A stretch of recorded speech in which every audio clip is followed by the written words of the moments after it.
దేశ ప్రజలందరికీ తెలుసు. ఈరోజు ఆ సీట్ మీద కూర్చున్నామంటే ఒక ఇందిరమ్మ కావచ్చు, సోనియా గాంధీ కావచ్చు, లేకపోతే సబితమ్మ కావచ్చు, ఆ పుణ్యాన్ని అక్కడ పోయి కూర్చున్నదని దయచేసి గుర్తుపెట్టుకోమని చెప్తా ఉన్నాను.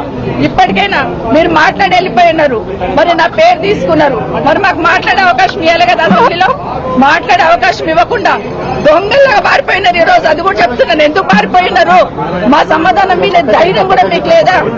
ముఖ్యంగా ఒక మాట అన్నారండి గౌరవనీయులు డిప్యూటీ సీఎం గారు, ఏ ముఖం పెట్టుకొని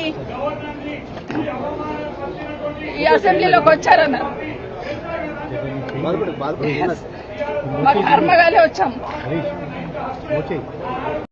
భట్టి గారు, గౌరవనీయులు డిప్యూటీ సీఎం గారు, మీరు మాట్లాడిన మాట ఏదైతే ఉందో ప్రతి ఇంట్లో ప్రతి ఆడబిడ్డకు తగులుతుందండి. ఎందుకంటే మొహం పెట్టుకొని వచ్చిందనే మాట చాలా బాధ అనిపిస్తుంది.